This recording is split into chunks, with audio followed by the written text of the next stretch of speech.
One of the beautiful things about movie making is that every single era has a different vibe, style, and feel to it. After all, each era brings either new talent, voices, creators, technology, and more that can lend itself to a much different style of movie making. Not to mention, once certain blockbusters or classics arrive, many more people try to come forward and replicate what has been done with them. So now, let's talk about the 1970s. This was a period of big hair, bigger music, and a lot of controversy going on in the world via certain wars and political movements. The 70s also contributed some all-time classics in cinema, but it was also a period where a certain number of classics weren't as appreciated then as they are now. Don't worry, we'll break them all down for you. Be sure to like the video and subscribe to the channel. 8. The Hospital. So, where shall we begin our journey? How about with the beginning of the 1970s? The Hospital was released in 1971, and it was a precursor to a certain other film that would shake up the world, Network. But instead of being about the TV world, this film focused on the healthcare industry and all that goes on in it. In fact, you could argue that this film could be made today and have a similar tone due to all the stupidity and greed that goes on behind the scenes at hospitals and insurance companies that are meant to pay for the procedures that go on within them. But that's another list entirely. The film focuses on a man named Dr. Bach, who isn't exactly in the best place in his life, as he's thinking about ending it. To add to his madness, the New York hospital that he works at is so bad that the patients who die there actually aren't reported as dead. How is that possible? You can just ask the hospital's administrators. They won't take responsibility for what's going on, but they'll make sure they can't get sued for it. Throughout the film, things continually go wrong in the hospital, and this place of healing becomes nothing more than a death trap for both patients and the staff. What's truly haunting here, as we teased before, is that the director used this film to point out everything that's wrong with the American healthcare system, and he did it 50 years ago. The problem? The problems are still here, and that truly proves why this is a classic movie, despite it not getting a lot of praise. It was a warning that went unheard, and needs to be heard now more than ever if change is ever to come. 7.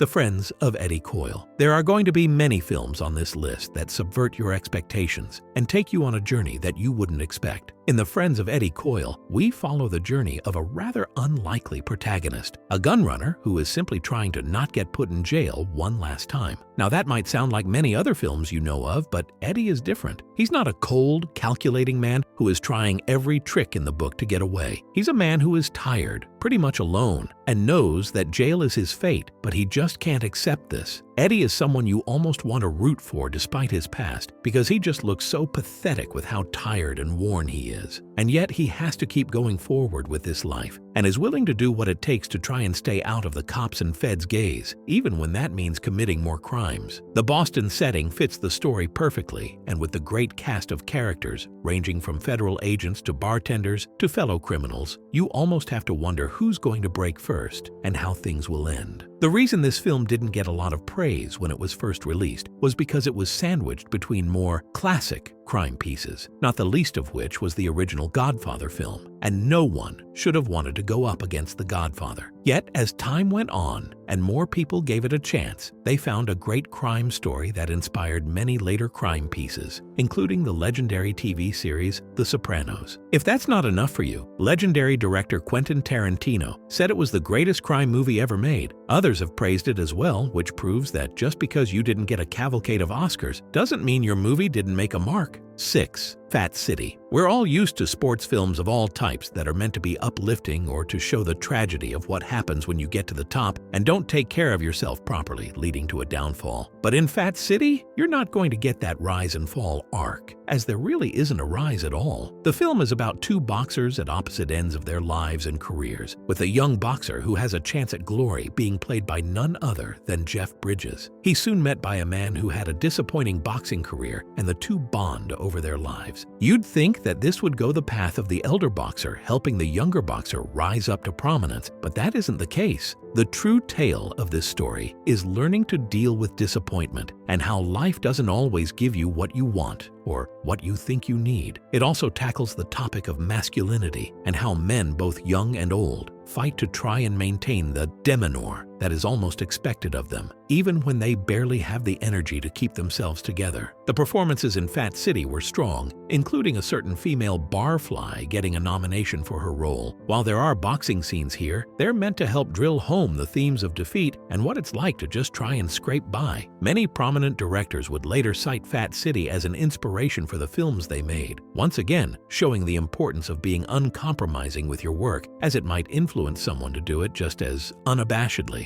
5. Sorcerer. Before you ask, no, this isn't a movie about a fantasy-style sorcerer, though we suppose something like that could have been made in the 1970s. There was a lot of magic in that era. Speaking of which, one of the biggest reasons you've likely never heard of Sorcerer is because of the movie that released right before it. You ever heard of Star Wars? Yeah, that one. It was released just 1 week after that, when the galaxy far, far away was dominating theaters in all the ways that matter. So it became one of the biggest flops ever due to everyone wanting to see George Lucas's sci-fi epic instead of this. Oops. However, over time, people did go back and look at this piece and found that it was an incredible piece of cinema. The plot revolves around an American gangster who finds himself among a group of others stranded in South America after a robbery gets botched. They're later hired to do an incredibly dangerous job that'll push them all to their limits. And that was just with the in-movie plot. There were plenty of issues off camera that almost doomed the film before it could reach theaters. One of them being the legendary bridge crossing scene that actually took months to film, but became an iconic piece of movie history due to the suspense it built with viewers, some of whom were legendary directors like Christopher Nolan. The catch is that because of this film's failure at the box office, directors weren't given the freedom that they used to have under the old Hollywood system. Instead, the new Hollywood system would take hold, and thus many hold this movie in high regards due to how it pushed boundaries and tried to feel realistic in its own way, while not being beholden to what others might have wanted from it. And we all know examples of films that were weighed down or skewed because of studio interference. 4. The Last Detail. Here's a surprise for you. This next movie starred a man who needs no true introduction, Jack Nicholson. The Last Detail focuses on him and another sailor who are tasked with taking a man to the brig for a crime he committed and was sentenced to 8 years for. It may start out as a military film fixed with a road trip aesthetic, but as the layers of the movie truly start to show themselves, it becomes clear that there's a lot more going on here. For example, the sailors here aren't exactly as clean-cut and well-meaning as you would expect, with the film actually getting a lot of heat before its release with how many F-bombs were being dropped. Sure, nowadays all you have to do is put on an R label and you can get away with such a thing, but this was the 1970s, and the rules were much stricter back then. The reason the studio fought for this, though, was because the F-bombs and other profanity helped paint a true picture of what these men were like and how the United States was as they traveled through it. The film wasn't afraid to paint a certain image as new scenes came about via their trip, and the men were shown to be basically forced into the situation they were in. Nicholson was so good as the main character that he got an Oscar nomination for the picture. He didn't win, but it was the first of many nominations he'd get. The Last Detail wanted to be unapologetic, and that's why many claim it as a classic. 3. The Ruling Class. Now we head to 1972's The Ruling Class, where the legendary Peter O'Toole shown as the protagonist who was anything but ordinary. The movie follows a man who accidentally becomes part of the British House of Lords. The problem? He's nuts. He actually thinks he's Jesus Christ, and his personality attracts many people to him, including with them all breaking out into musical numbers at the drop of a hat. As such, his family tries to use their power to get him married, and then put into an institution so that they don't have to deal with him anymore. Oh, but the twists don't stop there. His character then recovers by becoming a version of Jack the Ripper. Oops. This film is very much a shot across the bow about classic British culture and the various things that it has done both in the past and in modern culture to try and maintain power and civility. It spoke to people on many levels with its energy, menace, and O'Toole's performance, which netted him one of many Oscar nominations. Oh, but ironically, the reason he lost the award was because he went up against Marlon Brando in The Godfather. Oops. Even still, many appreciate this film and all it attempted to showcase while not being afraid to get wild. 2. 2. Scarecrow. We've shown you some films so far that have had some pretty big names in them, but Scarecrow might be the most star-studded of the lot, as Scarecrow from 1973 features both Al Pacino and Gene Hackman in roles you might not expect them to be in. That's mainly because this film came after both of them had epic film releases via The Godfather and The French Connection. But here, they were playing grifters who were desperate to try and live the American dream in their own ways. For Pacino's character, he wanted to go and visit the son he had never seen before. And for Hackman's character, he was trying to make a new life for himself after being locked up due to past mistakes. What would follow was a very atypical kind of